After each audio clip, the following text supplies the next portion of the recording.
Ministério Público Federal cobra plano de emergência da barragem de Belo Monte. Justiça impede financiamento de imóveis do Minha Casa Minha Vida com valor mais alto para pessoas com deficiência. Por ser contra a lei de inclusão, em junho do ano passado, o Ministério Público Federal enviou uma recomendação à construtora para evitar essa separação. Lei obriga estacionamentos públicos e privados a reservarem 2% das vagas para pessoas com necessidades especiais. E relatório da Organização dos Estados Americanos destaca esforço da Justiça Eleitoral no combate às fake news nas eleições de 2018. Entre as iniciativas destacadas está o lançamento de um site, o Esclarecimentos.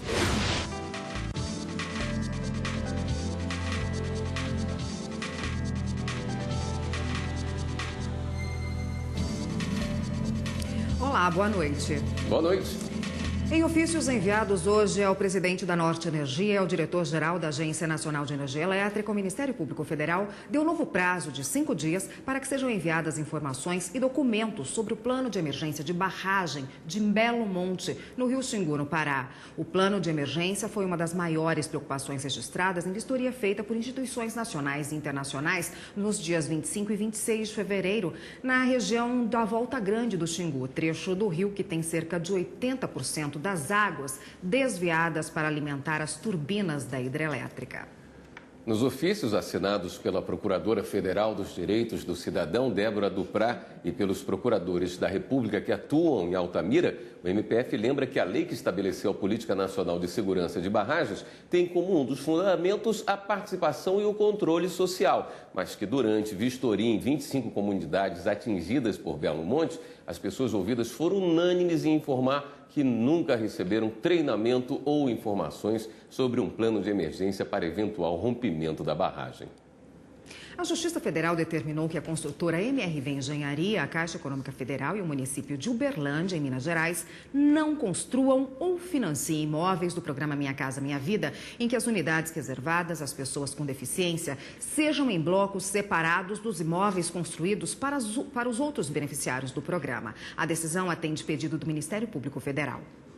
Segundo o inquérito do Ministério Público, nos condomínios do programa Minha Casa Minha Vida, construídos em Uberlândia, Minas Gerais, a construtora MRV destinou um bloco apenas para pessoas com deficiência e estava cobrando mais caro por essas unidades. Por ser contra a lei de inclusão, em junho do ano passado, o Ministério Público Federal enviou uma recomendação à construtora para evitar essa separação. Mas a MRV se recusou a acatar o pedido. A empresa alegou que, apesar de estar em um único bloco, as unidades acessíveis podem ser compradas por qualquer pessoa, o que não caracteriza a discriminação. O MPF não concordou com o argumento e entrou com uma ação contra a empresa.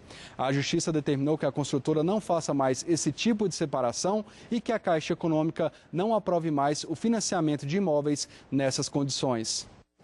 Os estacionamentos públicos e privados devem ter no mínimo 2% das vagas para pessoas com necessidades especiais. Locais fora do padrão podem ser multados.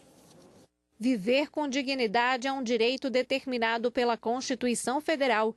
E desde 2000, o Legislativo tem dado mais atenção a todos que precisam de uma estrutura diferenciada para ter mobilidade e acessibilidade. Em 2000 houve sim essa lei da acessibilidade, porém foi se modificando através dos tempos. Houve inclusive o Estatuto da Pessoa com Deficiência em 2015, já colocando, inclusive delimitando percentuais para que fosse destinado às pessoas com deficiência. Os estacionamentos públicos e privados devem ter no mínimo 2% das vagas para uso exclusivo de pessoas com necessidades especiais. Além disso, o tamanho é diferenciado, 2,5 metros por 5, com faixa zebrada, indicando o local de montagem da cadeira de rodas. Essas vagas hoje para deficiente, elas estão regulamentadas pela BNT e com a área de recuo de até 1,20 metro, que é aquela área em que dá a possibilidade da pessoa com cadeira de rodas ou com uma locomoção um pouco mais complicada conseguir entrar e sair do seu veículo.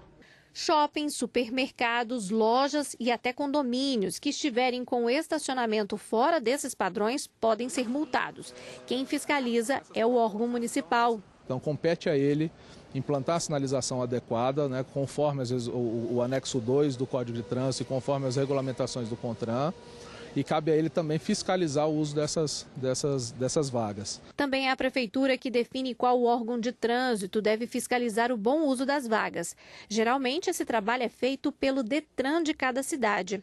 E olha, falta consciência por parte dos motoristas. Estimativas do Conselho Nacional de Trânsito apontam que em todo o Brasil, cerca de 50% das multas aplicadas são por estacionar em vagas de uso exclusivo de deficientes e idosos. A infração é gravíssima, rende 7 pontos na carteira de habilitação e o motorista ainda tem de pagar multa no valor de quase R$ 300. Há 15 anos, Cláudia foi vítima de um acidente que deixou sequelas. Ela perdeu parte do movimento do braço esquerdo e das pernas. A funcionária pública se aposentou, teve que reaprender a andar e fazer coisas comuns como dirigir.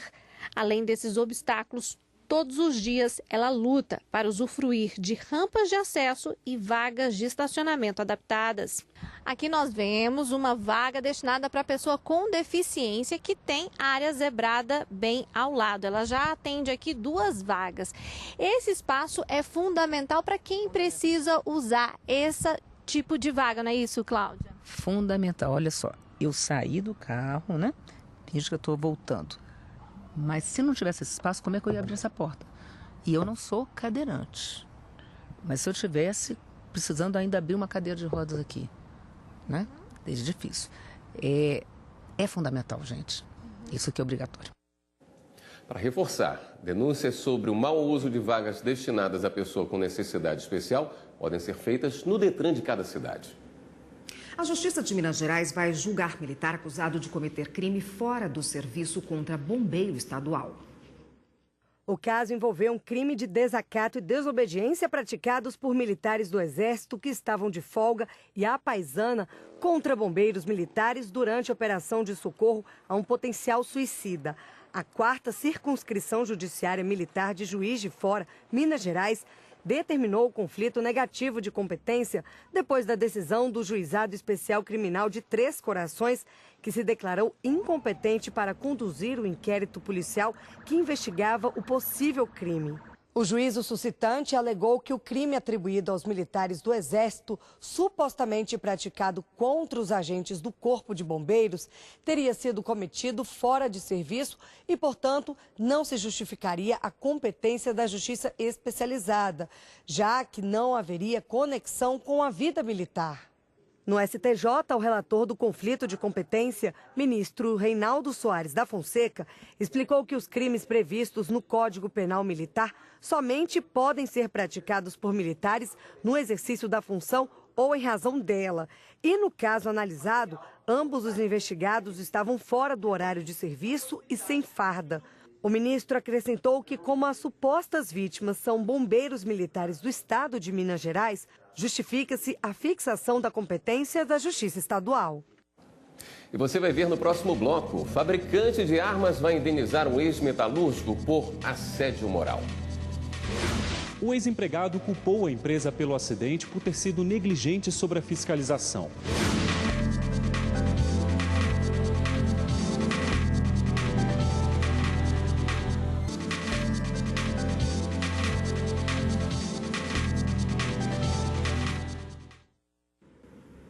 A missão de observação eleitoral da OEA, que acompanhou as eleições no ano passado no Brasil, emitiu um relatório elogiando a atuação da Justiça Eleitoral no combate à disseminação de notícias falsas durante o pleito.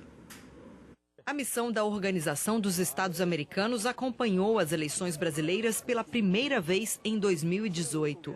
A comitiva percorreu sessões eleitorais em 12 estados e no Distrito Federal. O relatório que elogiou o trabalho da Justiça Eleitoral no combate às notícias falsas foi divulgado na sessão do Conselho Permanente da OEA em Washington, nos Estados Unidos. O documento destaca a atuação em conjunto do TSE, dos veículos de comunicação, das plataformas online e da sociedade. Entre as iniciativas destacadas está o lançamento de um site, o Esclarecimentos, e a produção de ações internas e externas, como os vídeos institucionais, a fim de desmentir notícias falsas.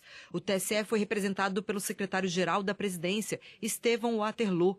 De acordo com a OEA, divulgar as informações verdadeiras como contraponto às inverídicas é a ferramenta mais eficaz para combater esse tipo de ação. O Conselho Nacional de Justiça promove este mês em São Paulo a terceira Jornada Nacional da Saúde. O evento vai debater o número de ações envolvendo saúde no judiciário. O Comitê Estadual de Saúde da Paraíba já definiu temas para o encontro. A reunião foi conduzida pelo juiz estadual Marcos Coelho de Sales, presidente do Comitê Estadual de Saúde, e pelo magistrado federal João Pereira de Andrade Filho. Durante a reunião, os membros apreciaram e aprovaram cada um dos 10 itens que serão levados ao CNJ em âmbito nacional para discussão. Nós buscamos, nas indicações da Paraíba, parametrizar o cotidiano do juiz na construção de uma jurisdição mais rápida, nas questões da tutela de urgência, sobretudo que o juiz enfrenta muita dificuldade quando vai avaliar o que é urgência e emergência médica. E nós estamos indicando um caminho para a superação dessa interpretação semântica dos conceitos médicos. Para o juiz federal João Pereira, o CNJ vem desempenhando de forma positiva essa tarefa de conscientização da judicialização da saúde. De conscientizar e municiar os magistrados, os membros do Ministério Público e todos os atores, advogados que atuam aí na matéria de judicialização de saúde, em conscientizá-los da importância de se ter critérios técnicos de medicina baseada em evidências mais seguros para que a gente qualifique as decisões e também estabeleça um diálogo, seja com a saúde suplementar, seja também com o poder público. Uma fabricante de armas vai indenizar um ex-metalúrgico por assédio moral. O trabalhador alegou que passou a sofrer perseguições dentro da empresa depois de atirar acidentalmente em um colega. O metalúrgico trabalhava no setor de montagem de pistolas na fábrica da empresa em Porto Alegre. Ao manusear uma das armas, acabou atingindo o peito do colega ao lado.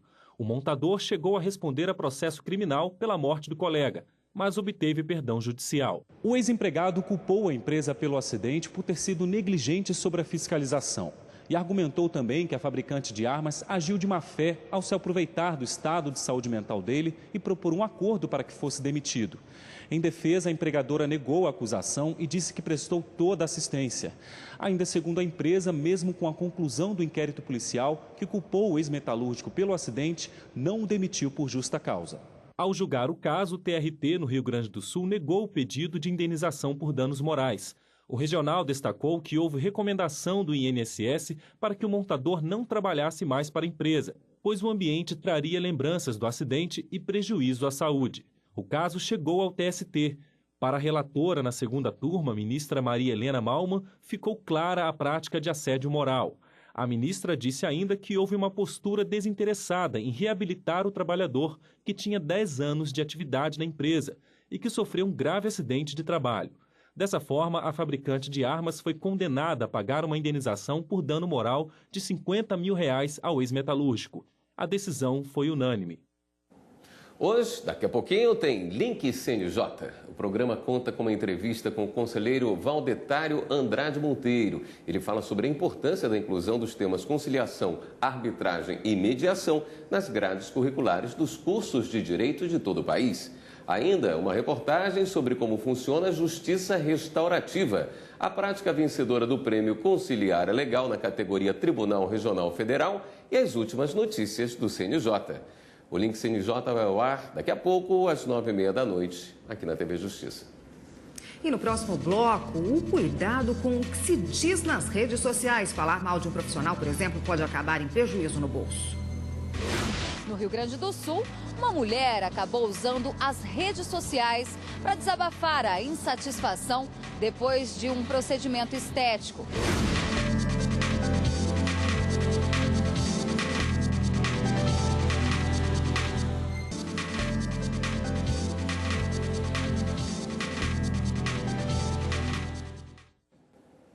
As redes sociais podem ser úteis para muitas coisas, mas é preciso cuidado. Se mal administradas, podem gerar prejuízos.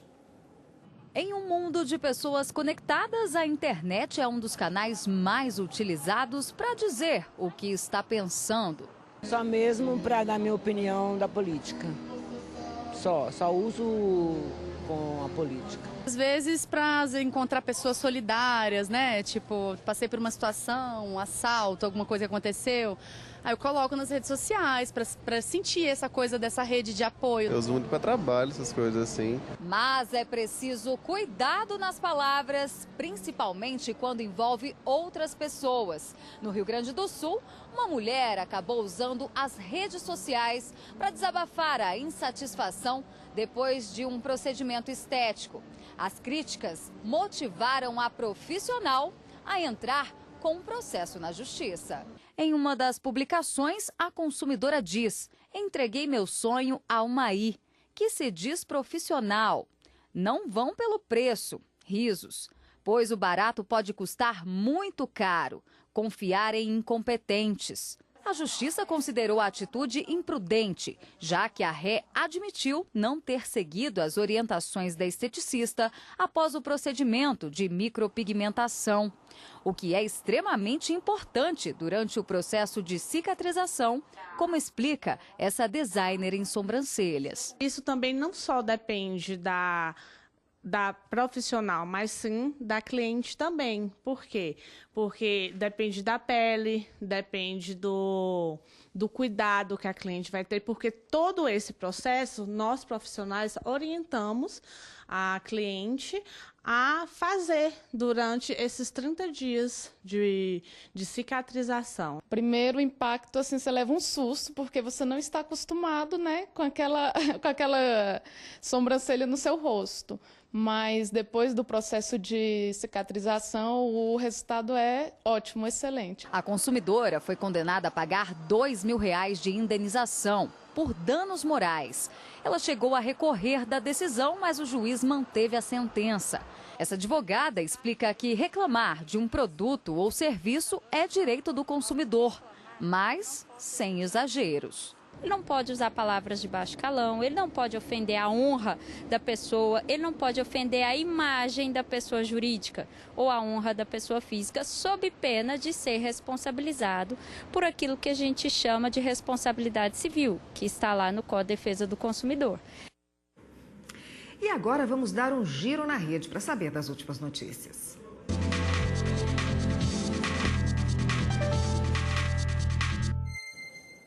Vamos então à redação do Jornal da Justiça falar com Carla Lucena, que tem as novidades para a gente.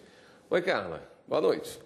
Oi, William. Boa noite para você. Boa noite a todos que nos acompanham. Vamos então ao giro de hoje começar com uma notícia aqui do Supremo Tribunal Federal do ministro Gilmar Mendes. Ele determinou que a reserva extrativista de Caçurubá, localizada entre os municípios de Caravelas, Alcobaça e Nova Viçosa, no estado da Bahia, reduz a área em 11 quilômetros. De acordo com o ministro, o tamanho original da reserva foi alterado depois da realização de consultas públicas, o que vai contra a lei do ano 2000, que instituiu o Sistema Nacional de Unidades de Conservação. E olha só, a Confederação Nacional das Carreiras Típicas do Estado entrou com uma ação no STF questionando medida provisória que tira a possibilidade de servidor público autorizar o desconto da contribuição sindical na folha e o pagamento, então, sendo feito apenas por boleto. Essa MP ela foi assinada pelo presidente da República, Jair Bolsonaro, no dia 1º de março. Segundo a entidade, as novas regras vão contra a Constituição, principalmente sobre o direito à liberdade de associação. Alega ainda que o pagamento por boleto vai aumentar os custos das associações. E o Ministério Público do Paraná denunciou criminalmente 36 pessoas ligadas ao primeiro comando da capital, o PCC, pelos crimes de organização criminosa e associação ao tráfico.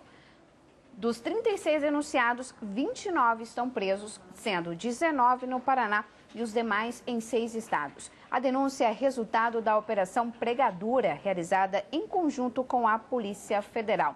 A investigação buscou identificar e transferir os principais chefes do PCC que atuam em presídios no Paraná e também em outras cidades de outros estados do país. E a última notícia do Giro de hoje, o Ministério Público Federal emitiu nota técnica defendendo a inconstitucionalidade de uma medida provisória e também de 2 decretos, todos deste ano e que tratam sobre terras indígenas. No documento, o MPF afirma que a política indígena instituída pela MP e os decretos afronta o Estatuto Constitucional Indígena e viola o direito dos povos originários à consulta prévia prevista em Convenção da Organização Internacional do Trabalho.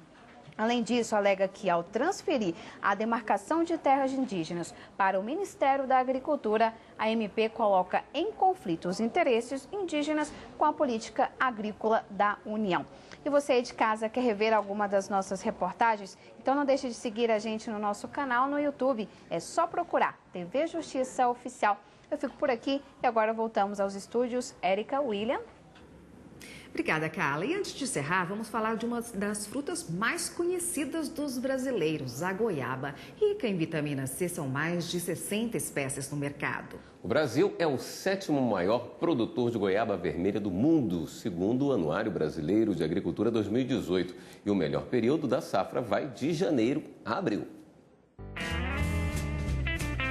Quem mora no interior ou periferia das grandes cidades conhece desde criança uma goiabeira. Árvore resistente, madeira dura e fruta gostosa. Para produzir em períodos alternados, o agricultor precisa ficar de olho no calendário. A poda dos galhos determina tudo na produção. O plantio de um pomar de goiabas exige cuidado desde o primeiro dia. Por exemplo, este pé aqui foi plantado e o próximo pé só pôde ser plantado depois de 6 metros de distância, de tronco a tronco. É isso que recomenda o bom manejo. Mas não é só isso. Nós temos esse corredor aqui, que também deve ter uma distância apropriada. São 7 metros de planta a planta. E por que isso? Por uma razão simples. Por esse espaço transita um trator que faz todo o manejo do solo. Aqui temos 600 goiabeiras para a colheita da safrinha. O melhor período da safra vai de janeiro a abril. E quem dá essa aula pra gente é o seu Judásio, o dono dessa chácara. Quanto você está produzindo de goiaba aqui esse ano? Esse ano, como outros anos qualquer, eu tenho em média por ano de tirar 5.000 caixas de goiaba em 600 pés. Nada supera o conhecimento técnico aplicado ao campo. Por isso, o trabalho de assessoria feito pela empresa de assistência técnica rural, a Emater, acaba sendo vital para o sucesso comercial do plantio. O engenheiro agrônomo Hélio Lopes detalha a melhor forma de manejar as frutíferas em época de estiagem. No caso da goiabeira, ela requer bastante água, né, para seu desenvolvimento.